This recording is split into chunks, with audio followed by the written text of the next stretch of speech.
Hey, everybody. Welcome to Dicegeeks Draft Day. My name is Matt. I am the madman behind Dicegeeks and the books of random tables.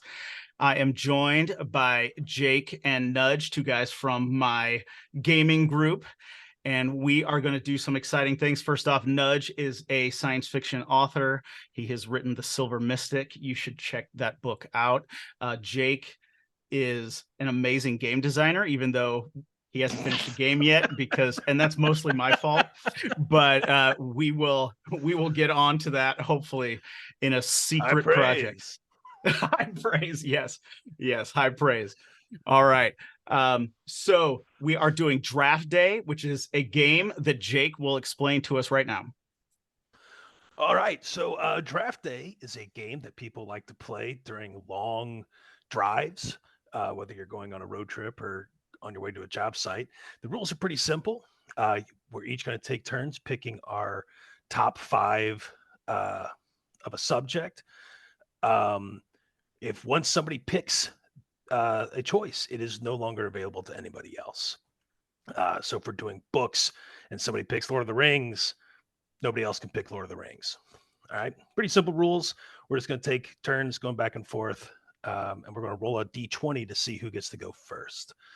Who's got the subject for tonight? Nudge.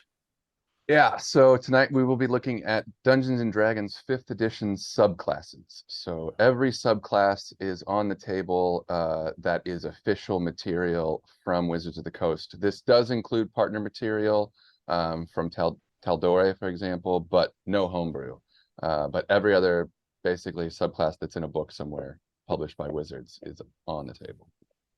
All right. And cool. We have our 20-sided dice. All right, Brotherhood of the Die. Let's roll.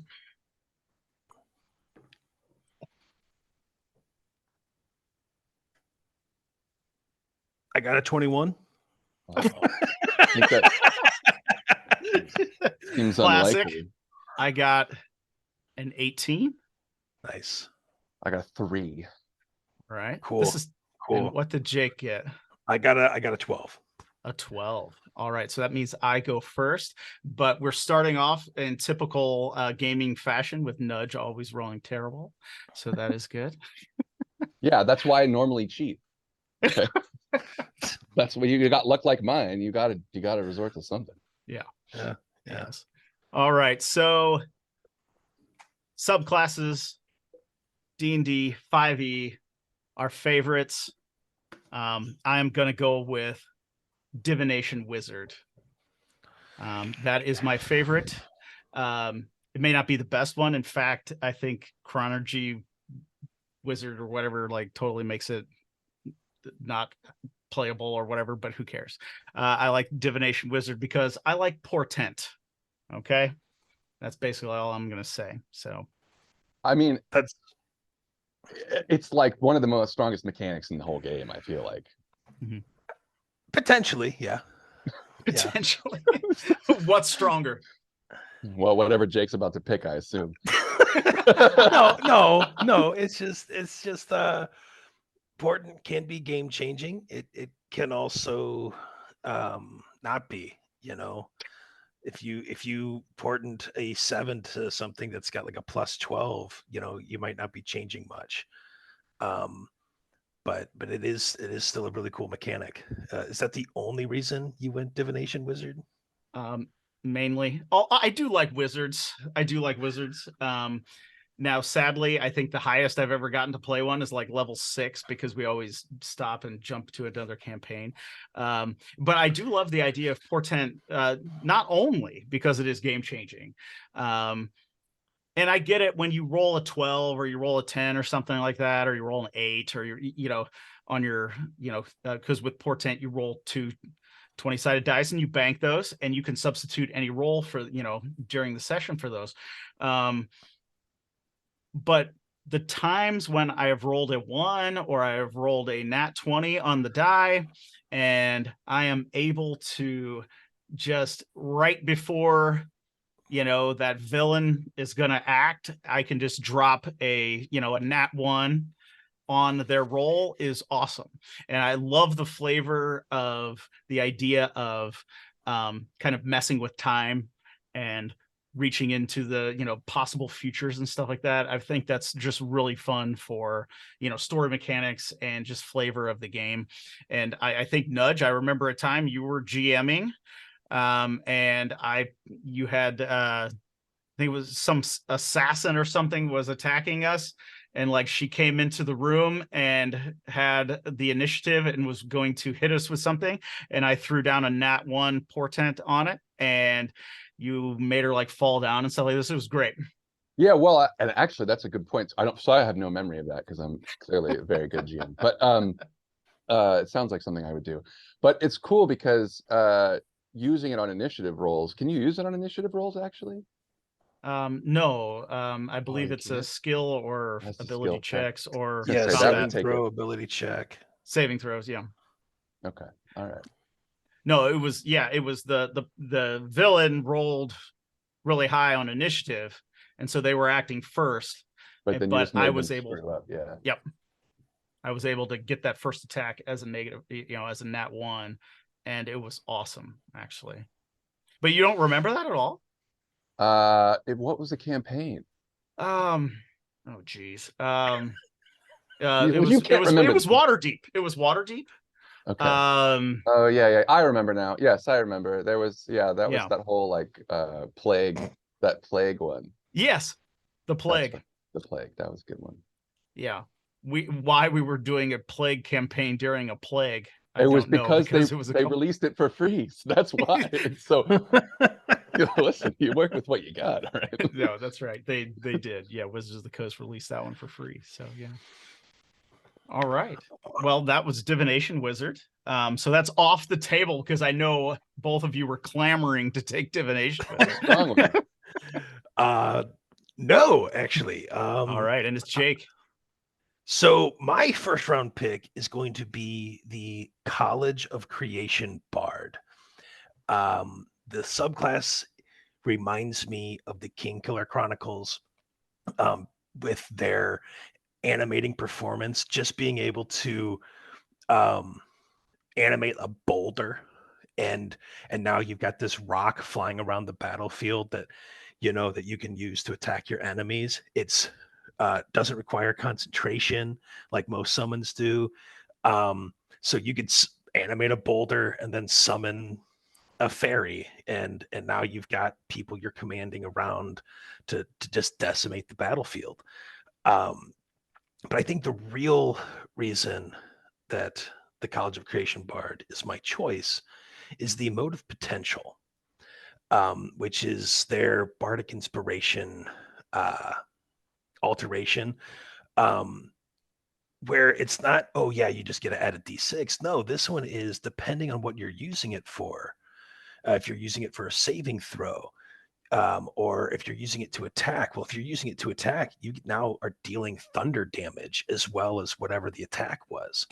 And the saving throw, I can't quite remember what the saving throw does, but I know I think you get to add it twice for the saving throw. Or no, that's the ability check. Sorry, but yeah, I think it's one of the greatest bard subclasses, and all the bard subclasses are amazing. So to stand out among them, it's pretty good. Yeah. Do you find? Oh, go ahead. Go ahead. I was gonna say, do you find, because like the summons thing, there are a few different classes and subclasses that can put some pretty potent like summoned creatures on the board, and I've always been interested in mechanics that do that. But what I found like practically when I play those is that it ends up, it's true when I play it, but it's especially true when I'm GMing, is that it becomes just really annoying because now you have like more people taking more turns every round, and it can like really, so have you found, I'm just curious because you're like optimizer, have you found a way to like streamline that at all when you've got a bunch of summons on the board? Mainly just knowing what I want them to do before it's my turn. That's really the best thing, is to try and get through your turn as fast as possible, and knowing, hey, if this guy's still standing, I'm gonna have my summons go after them. That's my go-to move. And even then, sometimes it's just nice to have them wade into the enemy group and be a tank. So like they're all attacking your summon while you're hiding in the back, lobbing, vicious mockery at people. Well, yeah, and action economy is so important I mean, it's important in all TTRPGs, but I feel like in 5e it's especially important. And so even having like from a tanking perspective, there's like HP tanking, but there's also just you're tanking their enemies' actions, right? Like Yes, whether they hit you yes. or not, you're just taking up their turn with your summons. And what better way than to animate the table that they were just playing poker on? Yeah, which I did in our Bard campaign. Yeah. So Yeah, ton of fun, man. Yeah, I was gonna say you played one in our Bard campaign when we did, what was that, like 6 or 8 sessions or so? Just a short campaign. I played the Owlin Julio. Well, one of my picks is related to this. I'll bring it up later when it's appropriate. Yeah, and that was a fun campaign. So that was a music festival outside of Baldur's Gate, held once every 8 years to see who's the king of bards. I made all that up based on a dream that I had. Oh, nice. So that was a lot of fun. Everybody played bards, and it was ridiculous, as it should be. All right, well, cool. Yeah, that is a great subclass. So, Nudge, why don't you give us your first pick?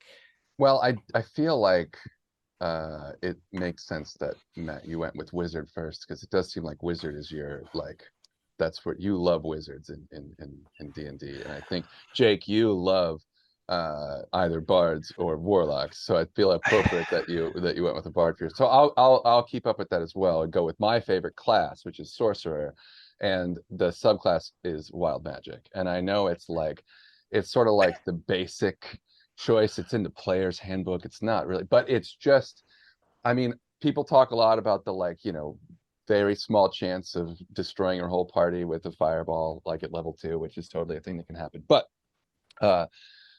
it's just that so many different things can happen, and I love this is not surprising, I'm sure, to either of you, but I love the chaotic element of it. I love that you can do something that it might throw the whole party and the GM for a loop, but it's not anybody's fault, right? Like I'm see, this is the way it works with wild magic is you basically pick a subclass where you're going to be a thorn in the GM's side, but they're not going to be able to point to any specific thing that you did that was harmful to them. It's just, no, I just rolled the dice, man, and I rolled, and on the wild magic table it did a fireball and took out all the bad guys. Sorry, but stuff's just going to happen, and it's going to be hilarious, and it's not really your fault. I was born this way. So I just love wild magic. I mean, I will say mechanically they have some cool stuff. Tides of Chaos is cool. You basically just get advantage on a roll, and you can get it back if the GM lets you, and you accept that the next time you cast a spell, you're just going to have a wild magic surge and something is going to happen. And I think that's amazing. I introduced a campaign, I was GMing campaign, and I introduced a character recently, and in her first session, she the first spell she cast, she grew 10 inches immediately. And so she had just been introduced to all these characters. They had just met this 4'11" tiny elf, and all of a sudden this tiny elf is now towering over them. And it was just stuff like that. You just can't, it's just amazing. I love it. Yeah. The chaos of that class is pretty great. I think my only problem with it is how many people have tried to fix it by creating their own random tables, and some of them have been pretty interesting, and others it's why? I felt you missed the mark here. Yeah. But I think that's probably top 5 in a lot of people's lists. I avoided it because I figured you were going to be picking it really quick.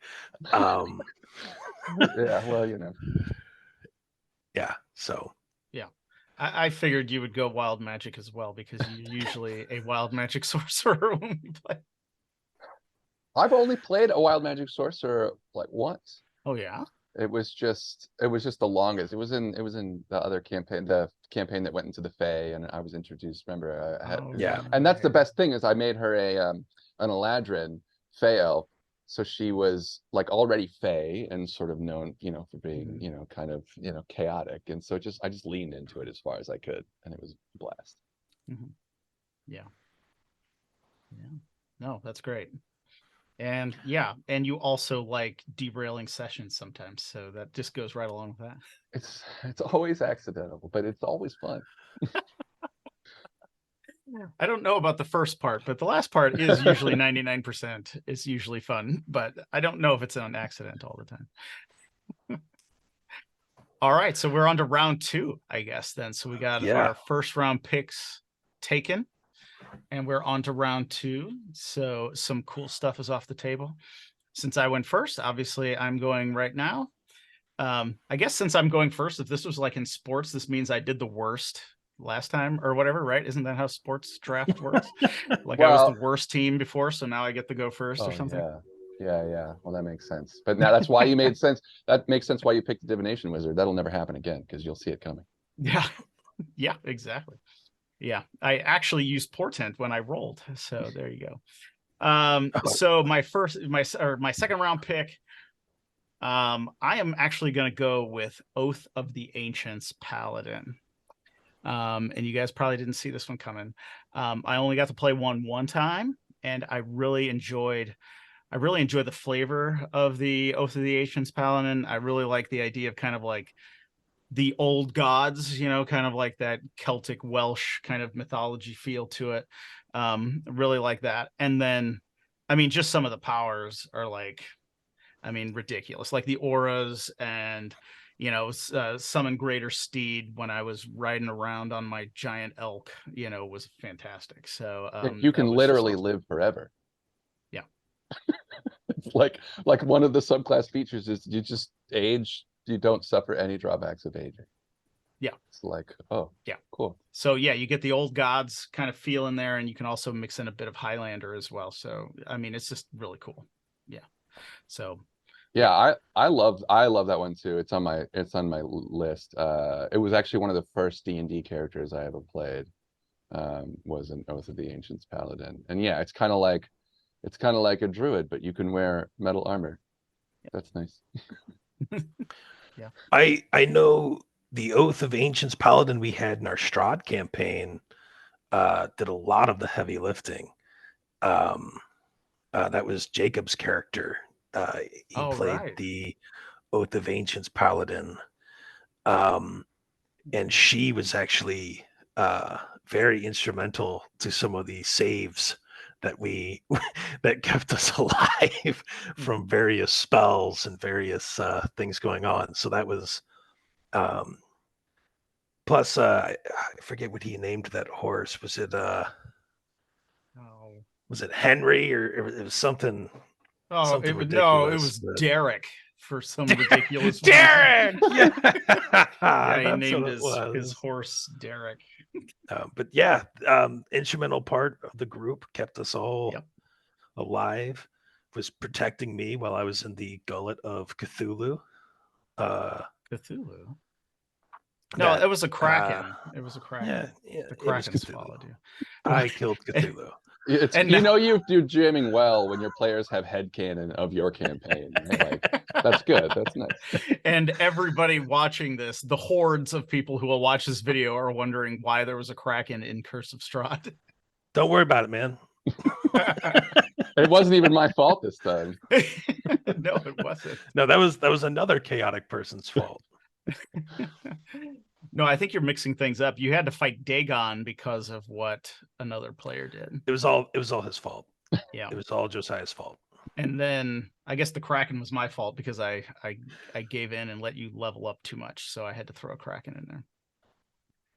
I also raised its armor class to 21 and gave it 600 hit points because you guys were going to destroy it really quickly, which makes no sense.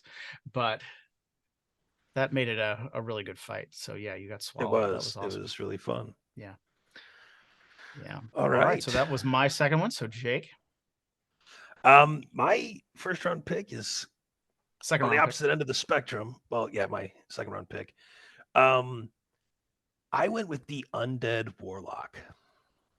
And the reason is the overall theme is amazing. And it really brings me into the shoes of Talion from the Shadow of Mordor and the Shadow of War video games, where you're on the verge of death, and I just felt like really cool, the form of dread, which isn't great mechanically at early levels, but it does get better. Just getting that D10 plus your warlock level and temporary hit points, and you can scare a single target every round. Um, just the theme of that, of like, you don't know death, but you will, is just such a cool uh ability. Grave touched, being able to go without eating, drinking, or breathing is also awesome. As well as being able to replace the type of a single attack with necrotic damage. So sure, I just hit you with my short sword, but instead of doing slashing damage, I'm now doing necrotic damage instead, which I think is really cool. But the real reason that I'm picking this subclass is its 10th level ability, Necrotic Husk. It's my favorite feature of the subclass. Being able to explode when you're reduced to 0 hit points and then coming back at 1 is amazing. Just like everybody's coming with you. I love that idea. Super cool feature, and I think there's just a lot of possibilities to play this class with all of the different boons. So yeah, that's my number 2 pick. It's funny because like sometimes when I'm looking around, I'm like making a new character for a campaign or whatnot. I will pick a character based on one subclass feature, like you said, because it all of a sudden I get a visual in my head for how that could happen in a campaign, and now it's like I have to see this happen. Like, oh, the group is running low, and there's a horde coming toward us, and so I'm just gonna misty step right in the middle of all the bad guys, knowing I'm gonna die, and just take them out. Like that. I love stuff like that. Yeah, Yeah, that's very cool. Yeah, and being able to walk away from it is really great. Yes. Yeah, I'm not too familiar with that one, but it's not the Undying. I mean, it's a No, different this one is the Undead. Dead. Okay. Yeah. Okay. Wow. From Van Richten's, I believe. Oh, is it from Van Richten's? Oh, okay. I'll have to read that one. I'm not too familiar with that one. Yeah. But as Monty Python told us, we could grip it by the husk. Okay. So you have to get a Monty Python joke there, especially if you're over 35 like I am. So you always have to do that while playing D&D. It's a requirement. All right. But yeah, that sounds awesome. I'm not too familiar with that one. I did an Undying one time, which I know online gets a lot of problems, gets a lot of heat online, but I thought it was really fun. Because Is it just that it's not like strong? Is that what it is? Yeah. It's kind of lackluster compared to the other ones. I mean, the thing is, like, to me at least, I think the base classes are all like interesting and cool enough that, like, I don't know. For me, like 5e gets a little bit like power gamey or meta gamey at times. It's almost like the system itself just kind of lures you into doing that. Like I find myself doing it too, where I'm like, I want to have the best combination of synergies and like all this kind of stuff. But at the end of the day, you can make just about anything, and it's going to be fun if you just have a solid concept and you just play that concept. And so I do like that you can kind of like get away with anything as long as you feel strongly about it. Yeah, absolutely. All right. Well, that was our second round ones here. So Nudge, you're up for your second round pick. This is fun, actually. This worked out thematically better than I could have hoped. So you went with, Oath of Ancients Paladin, very life focused class and subclass. You went with the Undead Warlock, obviously very death focused. So my second choice is a cleric of the Twilight Domain, which is somebody who straddles the line between the two, which works really. Let's see, like we didn't even plan it, and no one's going to believe us. but we didn't plan it. But I love the Twilight Cleric. I had a character in a very long campaign that Jake was also in, where my character actually started out as a Death Cleric, Death Domain Cleric, but over the course of the campaign, ended up becoming a Twilight Domain Cleric because through his understanding of like his own god, realized that his god also was like really about the boundary between life and death, not just death itself. And so it worked really thematically. But like the Twilight Domain Cleric, I mean, the abilities are all like super powerful. I mean, you get dark vision up to 300 feet. You can also grant that dark vision to other people, like to your entire party, like once per long rest for an hour. So everybody gets 300 feet of dark vision. You get advantage on your initiative rolls, or you can give somebody else advantage in their initiative rolls. You can fly when you feel like it, as long as it's dim or dark out. And the other one is you can make this, basically use your channel divinity to create a dome of protection around you that gives everybody inside of it temporary hit points at the start of every round. So like from a damage absorption perspective, there's almost no other mechanic in the game, I think, that like has this much damage absorption. And I used that to great effect in our campaign. Yes. It saved our butts so many times when there was just consistent damage coming every time. And it was like, well, here's Twilight Sanctuary. And so like the abilities are all great, but the real reason I think you play this class, or at least the reason I did, was the aesthetic. The aesthetic is everything. This very cool, like light and dark, and like, you know, you can kind of fly, and you kind of this, I don't know. It was just, it's like being emo with like an optimistic twist. It's very fun. You wore your sunglasses at night, didn't you? That's right. Well, why not when you can see forever? Oh gosh, and we've had a first. You took my next pick. That was going to be my next pick. Man. I knew I should have went with that one. No, the Twilight Domain is well, why would you awesome. pick it?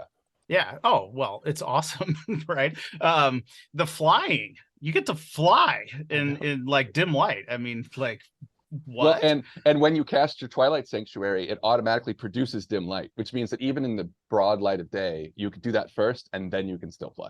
Yeah.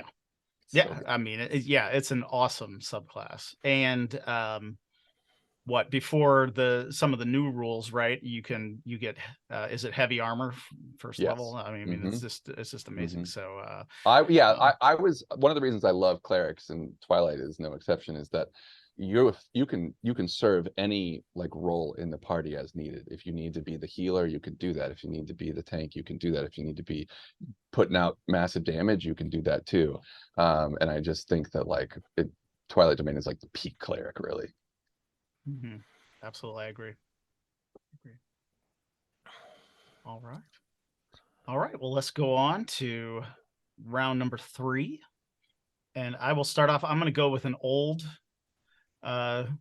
one, but a very classic one on this one, since Twilight Domain was stolen from me.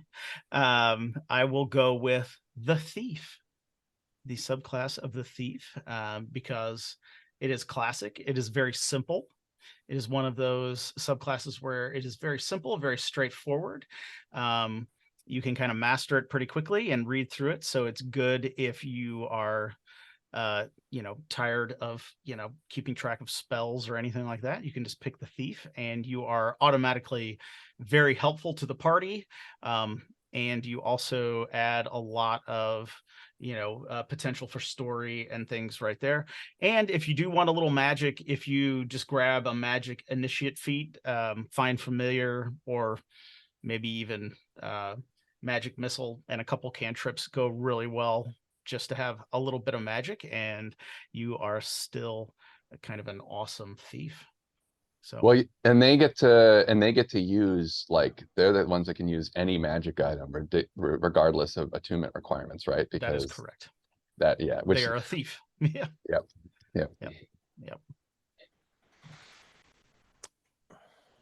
I think that ability alone is what makes them really great, is being able to be like, yeah, I'm not a sorcerer, but I can still attune to these, these boots or whatever it is, Yeah, I mean, it's like it basically, it's a really basic like you said, it's simple, right? So like the framework of the class itself is pretty simple, but it can be incredibly dynamic based on the campaign you're playing in and what magic items, if any, are available, not to mention other things you can do. So like it is one of those, and you know, most of the fighter subclasses are like this too, where it's like it's a fairly straightforward thing, but you can take it in different directions depending on the circumstance.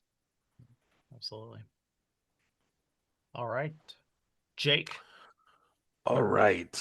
So my third pick is going to be the Circle of the Moon Druid. For various reasons. Getting We the know it. improved wild shape, the improved wild shape is just absurd. Being able to transform into stronger and stronger animals is amazing. Being able to fill in all right, well now I'm a cave bear and I'm gonna run in there and tank all the damage. Or, I mean, who's gonna argue with an Allosaurus? You know what I mean? Like that thing comes into the fight. I think most people are backing up. Um, the Primal Strike is another great feature. So that's 6th level. Now, when you're in beast form, all of your attacks are magical and overcome resistance and immunity to non-magical attacks and damage, which is kind of crazy. I just being able to be like, yeah, I'm gonna be an Allosaurus and I'm going to attack the Lich, and what up? But I think the it again comes down to the 10th level feature for me, which is the elemental wild shape, which in the same campaign Nudge was just talking about with his Twilight campaign, I played a Circle of the Moon Druid, and the room we were in went up in flames. And so I turned into a fire elemental and had some great times. I would turn into water elementals and drown people inside of myself, which was a ton of fun, Pretty like, metal. yeah, I mean, hey man, desperate times, desperate measures. So I think the Circle of the Moon Druid is probably, I mean, in my opinion, the best Druid subclass, but that's just me. No, it's not. The entire internet says it's the best one. Well, so I understand why, because it basically is saying like the central feature of this class is shapeshifting, so we're going to lean as hard into it as possible. So I think Yeah. it's great. I do think that I've recently become interested in other druid subclasses because they also really have some cool spell selections that they can choose. And Yeah. and I feel like if you go Circle of the Moon, you feel like you have to be shapeshifting all the time because that's your main feature. And so you may end up like not doing a lot of the other things you could do, which isn't bad. But I think like uh there are some other, like Circle of the Wildfire is one that almost made my draft list, because early game it's awesome just to have like a little fire guy that can like shoot things, but also it can like teleport and stuff. It's like it's but I also just think like one of the cool things about druids in general is that you can cast a concentration spell that's like centered on you and And then then, shapeshift and then just take it with you, right? Like, and so you can be just out of control. yeah. Yeah, druids Yeah, are cool. absolutely. But yeah, so that's my third round pick, Circle of the Moon Druid. Nice. All right, Nudge, third round. I'm going to go with the Celestial Warlock. So for my third pick. So I really like warlocks. It took me a while to kind of for it to click about what makes them really cool. But once it did, like I played that Celestial Warlock in that Strahd campaign briefly. Yeah. And it's just a ton of fun, what you can do. I mean, one of the complaints I think I had about warlocks early on was that if you optimize it, you end up being an Eldritch Blast, like, vending machine, which is fine. You could do a lot of damage that way, but it can get kind of old and repetitive. But if you go Celestial, you still have that. You can still do all that cool Eldritch Blast stuff. But hey, also, you can revive people when they fall in combat a whole lot of times without using any spell slots, which is like I think you get a number of healing dice equal to your Warlock level. So if you're level 5, that's 5 combat revives, that's awesome. Like, that's incredible.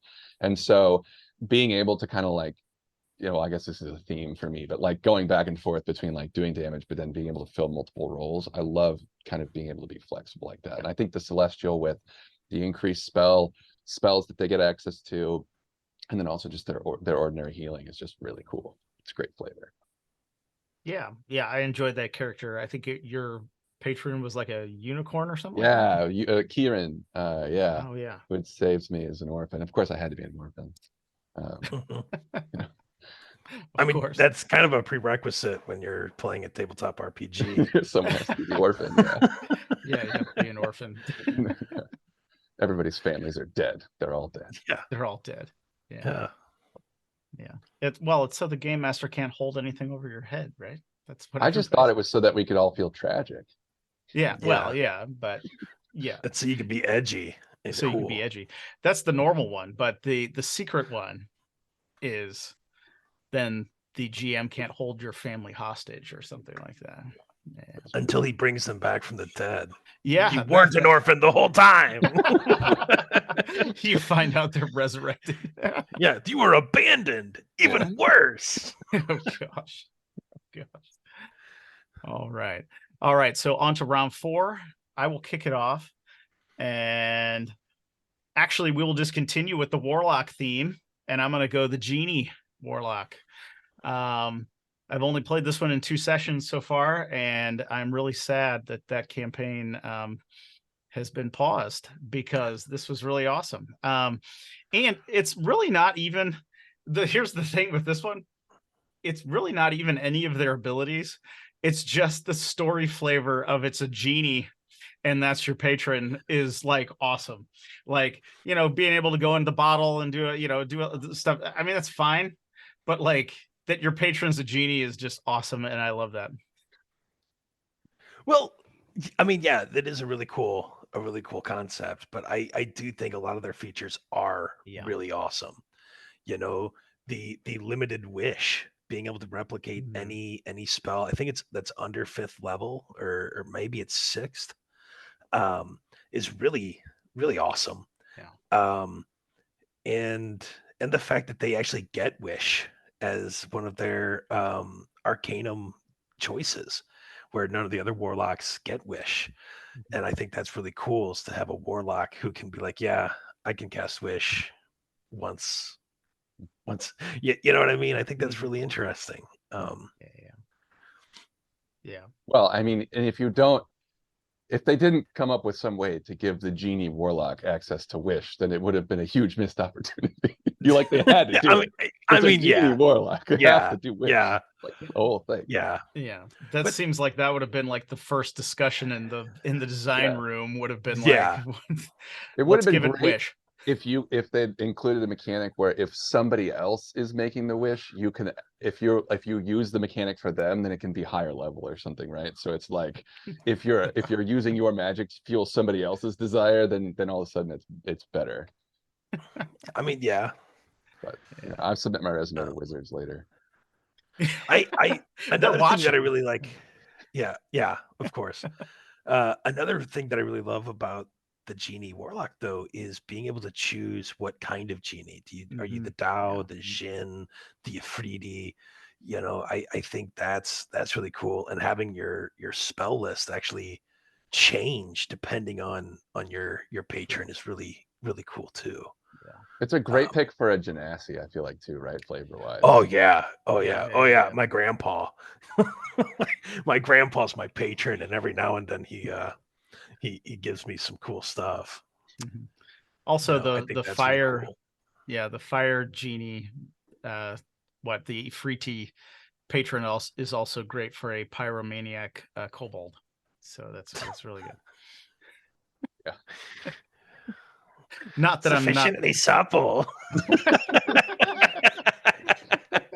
Not that I'm playing one of those right now or anything like that. Yeah. All right. So that was my 4th round pick, the Genie Warlock. Jake, what do you got? Okay. So my 4th round pick. Man, do I want to go with my 4th round or do I want to go with my other choices? I'm gonna go with another bard subclass, because why not? This is straight from the Critical Role books that have been posted on D&D Beyond. It's the College of Tragedy Bard. This is beautiful. It's great. The names of the features alone are great. You know, poetry and misery. And so whenever a party member or I think it's just anybody around you rolls a natural one, you regain a bardic inspiration, right? It's just like having this, like, yeah, that sucks, but I love that.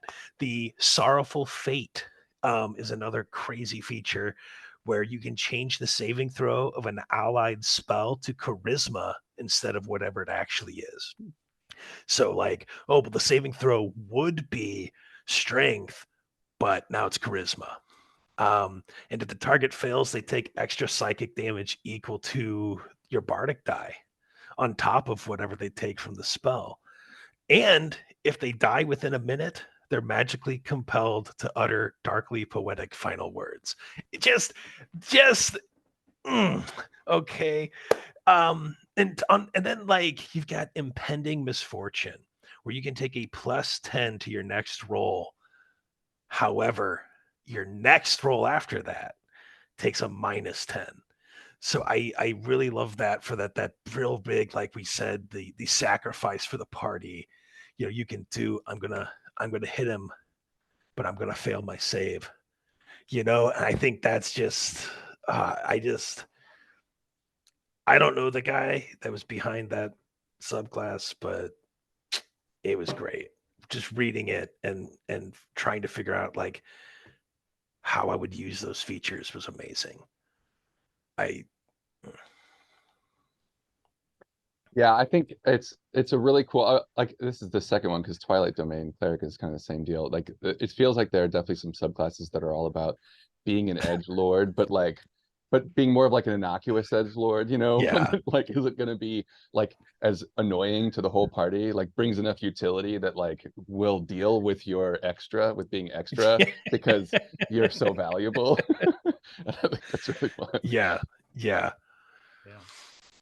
No, that one sounds great. Again, I'm not too familiar with that one, but that one sounds awesome. Anything that gives ability to have story with the mechanics, along with the mechanics, I think that is when they're perfect, right? Like if Yes. you can give me some kind of story hook, some kind of story along with that, and it's a mechanic, perfect.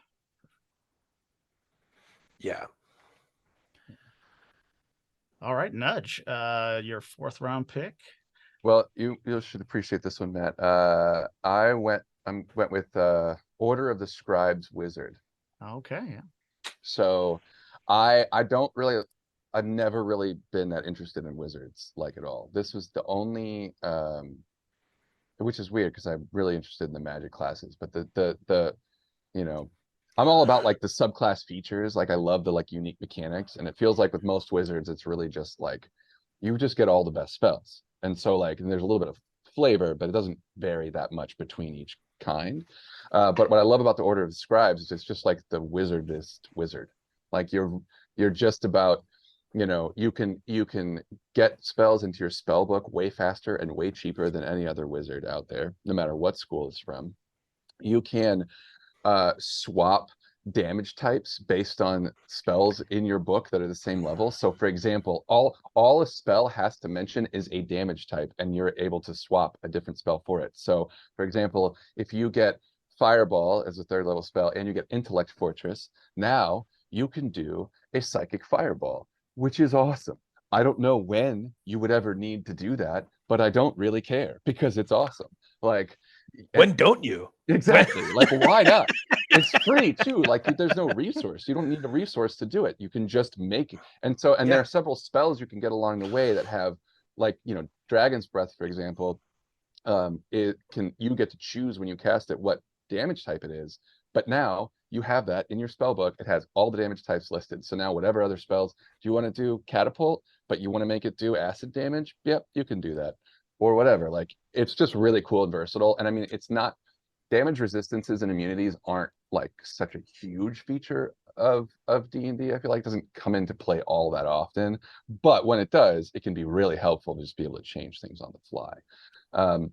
Not to mention, you get, you know, your awakened, like your spell book is awakened mind, and you can have it be like, it could look like the ghost of an old scholar or whatever. Like I just love the flavor of basically like trying to get, like, treating spells like Pokemon, like I have to catch them all. And then also every time I'm casting spells, like my old teacher from university is like critiquing me and being like, well, that's not the proper way to cast it, but I guess it'll work, you know. Like it's just such a great, like, with a character I made that I have yet to play, but I want to play him so bad, is a rock gnome, Order of the Scribes wizard named Egnod Edengrod.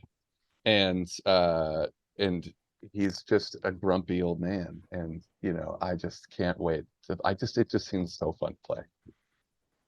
That name seems familiar. Didn't you play him? I've probably tried to at some point. I've tried to play him like half a dozen different times. It might have been like a one-off or something. Oh, okay. That's actually, Matt said that he thought the Divination Wizard was the most OP. I really think Order of the Scribes is the most OP. It was actually going to be my 5th round pick. So congratulations. It, because of that, being able to swap out the elements feature, it's so great, because like you said, you know, you've got Lightning Bolt and you've got Fireball. They're both level 3 spells that are very powerful in various situations. And just being able to go, no, I'm throwing a lightning ball, you know. You want to play Sasuke from Naruto, you know, you can do it, you know. And I think that's really cool. It's just being able to be like, no, I'm only going to do lightning damage, even though I've got, like, yeah, this thing's resistant to lightning, but I don't care. I think it looks cool. You know, I just, Yep, totally. it's such a cool feature. Yeah. And to clarify, I didn't say I thought the Divination Wizard was the most OP. I think I said that actually. Oh, okay. I don't think it's OP. Chronology Wizard is like OP. But I don't think it's Divination is OP. But Order of Scribes looks awesome. I have not had a chance to play that one. That might be one I'll make a character with one day when we try it again. All right. After our detour into Avatar: The Last Airbender. Yeah. I believe you're up, Matt. Oh yeah. I'd like to make your final pick. The final pick, round 5. I went back and forth on this one a little bit. So I think just for flavor, I'm gonna go with Eldritch Knight. And like, again, I think I'm gonna say the same thing. It's not even some of the features, even though some of the features are cool. It fulfills that niche of the scholar warrior, right? That seemed to have kind of been missing in some of the older editions of D&D. Now, I understand from a game perspective, like, you don't want the wizard to wear armor just because of game mechanics and stuff. It just makes them, you know, overpowered and all that stuff. But the Eldritch Knight, I think, is a really fun mix of that, because, you know, I think, you know, reading certain books or seeing movies and stuff, we always have this picture in our mind of somebody dressed in full armor with a sword being able to cast, you know, some magic. And so I think it's fun just from a story perspective. Yeah, I mean, I think, to me, honestly, the first kind of character from media that pops into my head for that is actually Aragorn.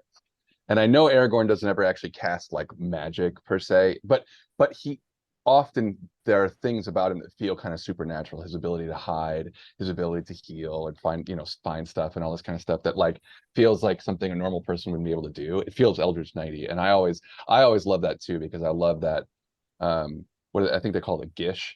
You know, like basically somebody who is a frontline fighter but can also cast spells. And that's when I play video games that have kind of class, you know, creative options and stuff, I find that I often will go into that. I like being in the fray of things, but I like also being able to cast magic, because magic is just cool. And so that does check those boxes really well. Oh yeah. Yeah, I think a lot of people really like the idea of having a sword in one hand and a spell in the other.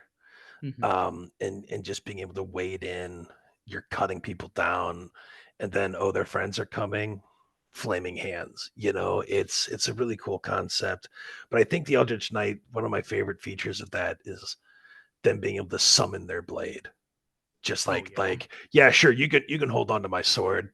Yeah, yeah, yeah. Now I have it again. What are you gonna do? I think that's really cool.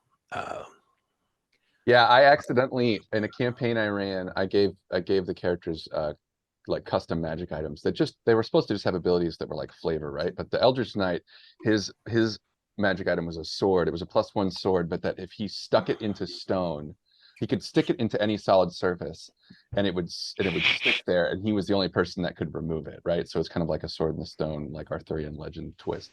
And I thought that was just a cool flavor thing. But he did an Eldritch Knight fighter, and the amount of like creative ways he came up with to completely ruin all of my plans was really impressive.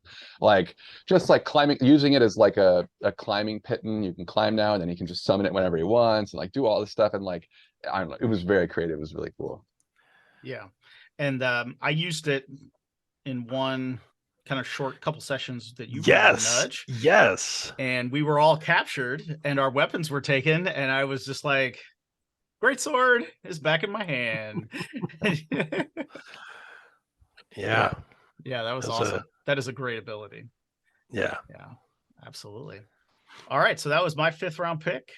Jake. All right. So my final round pick, I am going with the Ascendant Dragon Monk. Oh wow. Um, I, in my personal opinion, I think it's the coolest monk class. Um, the theme, the abilities, the whole shebang is just great. Draconic strikes, so you're able to deal an elemental damage with your fists.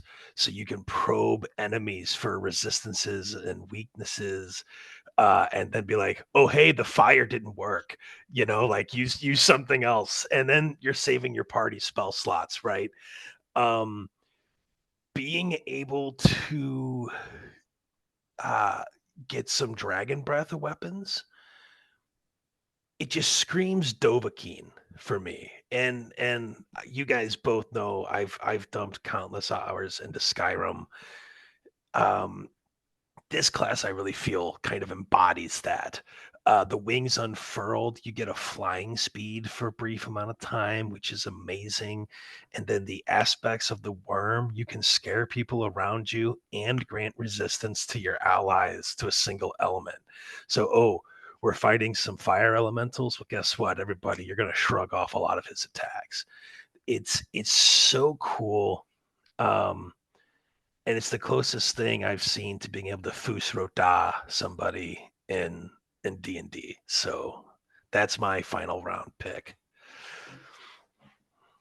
I think uh I haven't played a monk yet, but I kind of was like not super interested in them early on. At all. And then it actually took playing Baldur's Gate 3, which I know isn't like the same because they definitely modified the 5e Hmm. rules, but it's still there in spirit. And a lot of the monk mechanics are straight out of the book.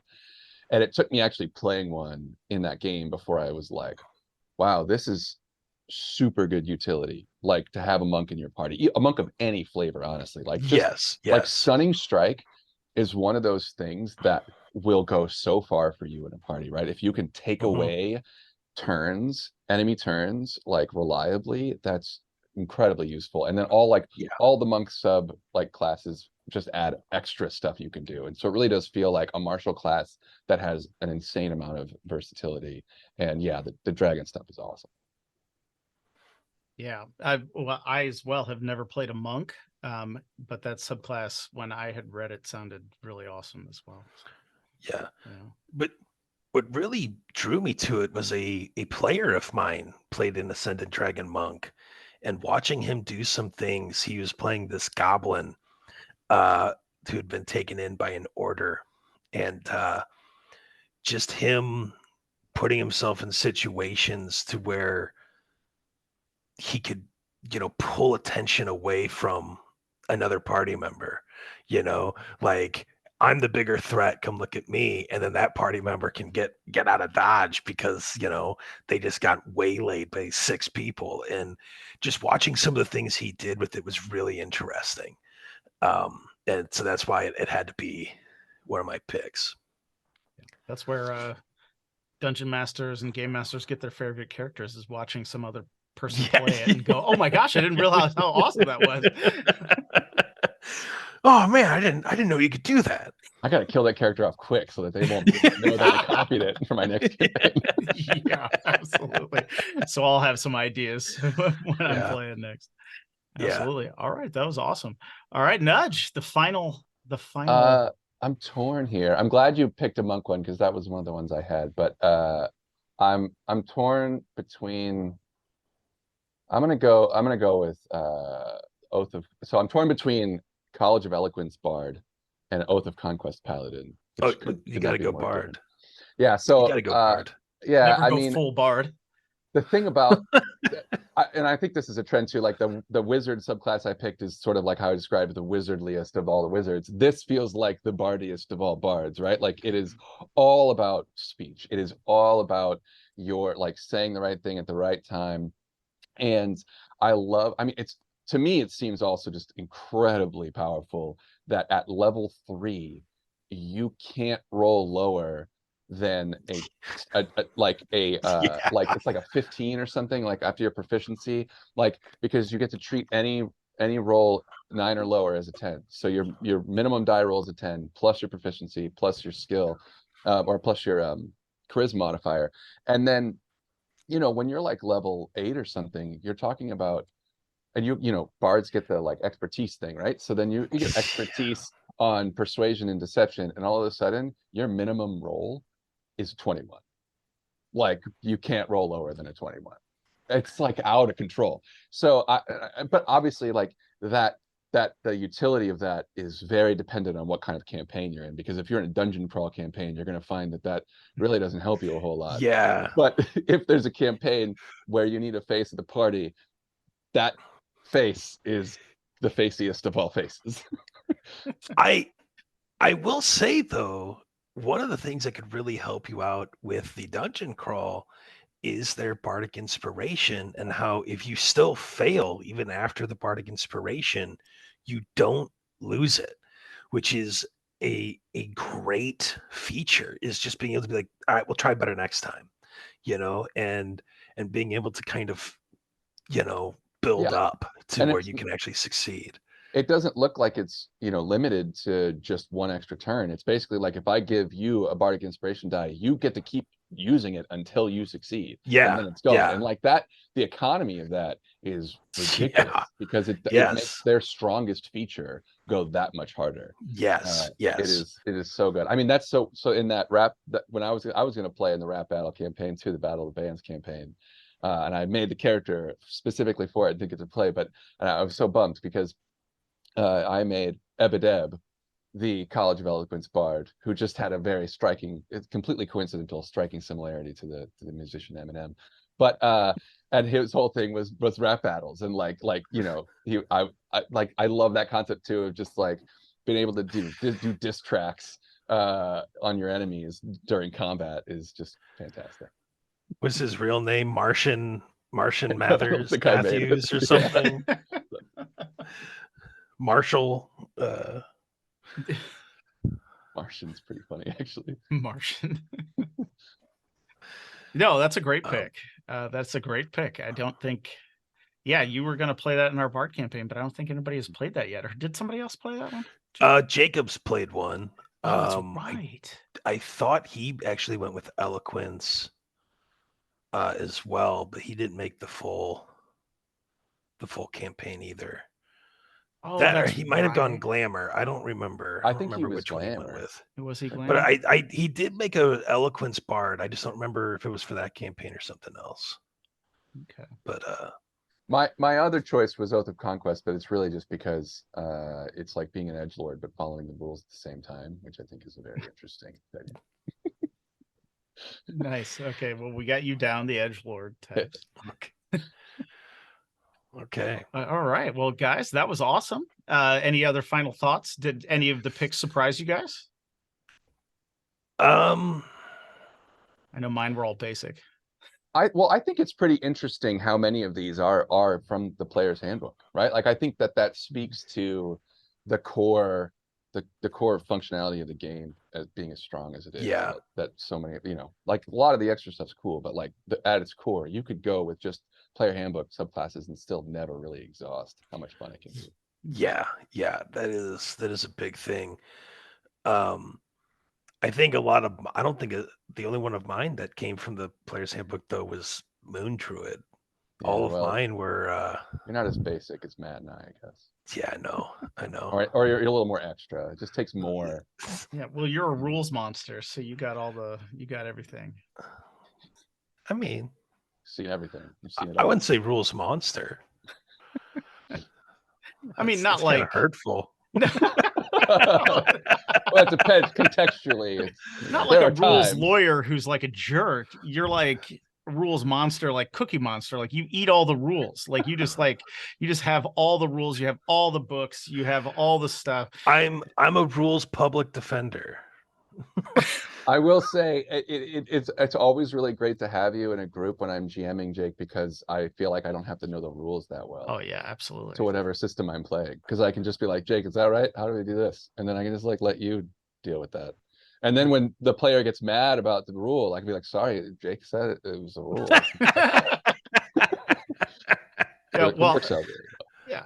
Well, I don't think it's much of a secret because I rely on the same thing when Jake's in the campaign because I'm thinking about story stuff. I don't want to think about the rules. Good to know. I can start making up rules. And Oh no, Well, that's the secret of all game masters. We just make them all up anyway. that's true. Yeah. If you ask me what the rule is and you say it and I don't like it, I'll just be like, well, I don't like that. We're not going to do it.